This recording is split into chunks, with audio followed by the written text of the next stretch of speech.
बदसूरत बेटे, हम अभी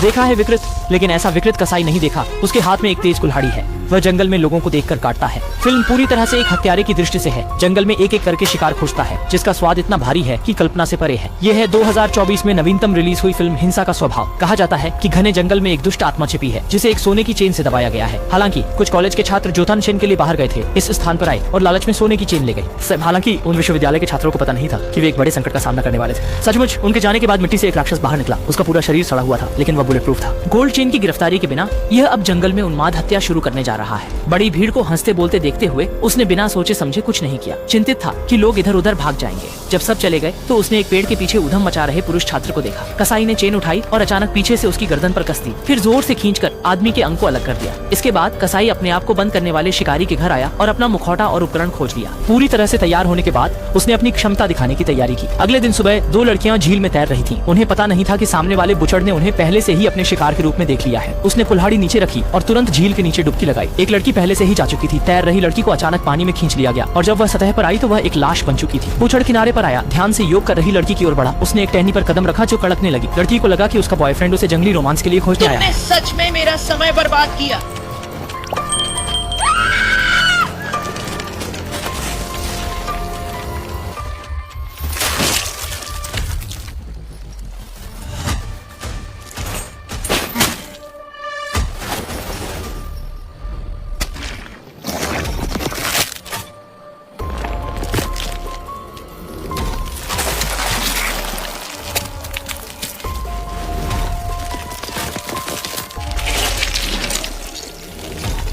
लड़की को खत्म करने के बाद कसाई जंगल में घूमता रहा। चलते चलते उसे चाबियों का गुच्छा मिला, जिसे उठाकर वह खेलने लगा। उसी समय चाबी खोज रहे आदमी ने देखा कि वह कसाई के सामने आ गया है। अचानक उसने कसाई की खून से सनी कुल्हाड़ी देखी तो तुरंत वहाँ से चला गया। बाकी लोगों को बताने की तैयारी करने लगा। कसाई ने आवाज सुनी, धीरे धीरे उठकर उसका पीछा किया। वह एक ग्रामीण घर के सामने पहुंचा, पर वहाँ आदमी नहीं दिखा तो उसने लकड़ी का डंडा उठाकर गाड़ी की विंडशील्ड को रोक दिया, फिर घर के पीछे छिप गया। जैसे ही वह आदमी गाड़ी के सामने जांचने आया, उसने पीछे से हमला किया। प्रतिक्रिया में तेज आदमी ने कुल्हाड़ी को पकड़ लिया। बाद में कसाई ने उसे धकेलकर जमीन पर गिरा दिया, फिर एक कुल्हाड़ी से उसकी जांघ पर वार किया। अचानक एक गोली चली। कसाई ने अपनी क्रिया रोक दी। सामने वाला आदमी तनाव में अपनी बंदूक में फिर से गोली भर रहा था। कसाई धीरे धीरे आगे बढ़ा, दूसरी गोली से जमीन पर गिर गया, फिर साथी को सहारा देकर चला गया। परंतु दिल में गोली लगने के बावजूद कसाई उठ खड़ा हुआ और एक कुल्हाड़ी फेंकी। गोली चलाने वाला आदमी मौके पर ही मर गया, जबकि टांग में कुल्हाड़ी लगी आदमी निराशाजनक रूप से रेंग रहा था। कसाई ने एक बड़ा पत्थर उठाया और उसकी दिल दहला देने वाली मिन्नतों की परवाह किए बिना निर्दयता पूर्वक उसके सिर को कुचल दिया।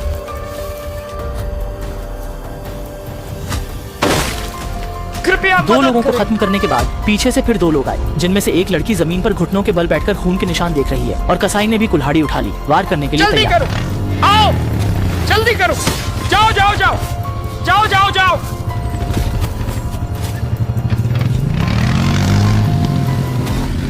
दोनों को दूर जाते हुए देखकर कसाई बिना किसी जल्दबाजी के कुल्हाड़ी उठाता है और धीरे धीरे भागने की दिशा में उनका पीछा करता है। देर रात तक वह दो लोगों को वनपाल के छोटे से घर में पाता है। इस समय तक वनपाल पहले ही दोनों से स्थिति के बारे में जान चुका था और कसाई पर अपनी बंदूक का ट्रिगर दबाता है। गोली चलने के बाद कसाई जमीन पर गिर जाता है। इसके बाद वनपाल आगे बढ़कर दूसरी गोली चलाने की तैयारी करता है। तभी कसाई उसे पकड़ लेता है ताकि गोली चुक गई। इसके बाद दोनों ने शिकार राइफल के लिए संघर्ष शुरू किया। रेंजर ने दोनों को जल्दी भागने को कहा। वो कसाई को रोकेगा, लेकिन जल्द ही कसाई ने उसे पकड़ लिया। भागने की कोशिश कर रहे हु लिन युएन को तूफू ने एक झटके में पकड़ लिया और उसकी गर्दन की हड्डी तोड़ दी, जिससे गर्दन के नीचे पूरा शरीर सुन्न हो गया।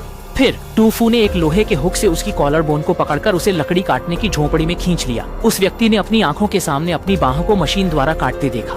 हालांकि कसाई का मन और नहीं भरा, उसने उसका गला भी वहीं रख दिया। गर्दन की हड्डी टूटी होने के कारण आदमी का शरीर हिल नहीं सका, केवल निराशा में उसकी गर्दन काट दी गई। हु लिन युएन को खत्म करने के बाद कसाई फिर से हत्या के रास्ते पर निकल पड़ा। इस समय केवल दो भागते हुए कॉलेज के छात्र बचे हैं। कसाई आवाज के आधार पर घने जंगल में आ पहुंचा। इस समय दोनों एक पेड़ के पीछे छिपकर धीरे धीरे बातें कर रहे थे। मैं उसे अपनी ओर खींचता हूँ।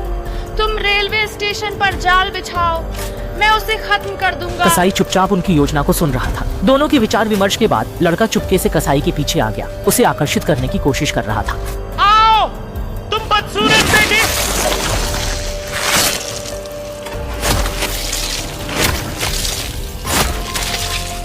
थोड़ी दूर पर जाल बिछाने वाली लड़की ने यह दृश्य अपनी आंखों से देखा। डर के मारे स्तब्ध रह गई। फिर होश में आते ही चुपचाप औजार रखकर फिर कसाई की सोने की चेन उतार ली। जब कसाई काठी काटने में लगा हुआ था, धीरे धीरे पीछे हटती हुई फिर दौड़ पड़ी। एक पल के लिए भी नहीं रुकी, सुबह तक भी नहीं रुकी। पता नहीं कितनी देर दौड़ी। आखिरकार घने जंगल से बाहर निकलकर वह एक सड़क के किनारे पहुंच गई और पास से गुजरती एक कार को रोक लिया। सौभाग्य से ड्राइवर एक अच्छा इंसान था जिसने लड़की को शहर से बाहर ले जाया। अनुमान है कि अब से वह जंगल से हमेशा डरती रहेगी और हार का हार देख चुके कसाई ने भी आगे पीछा नहीं किया। फिल्म यहीं समाप्त होती है।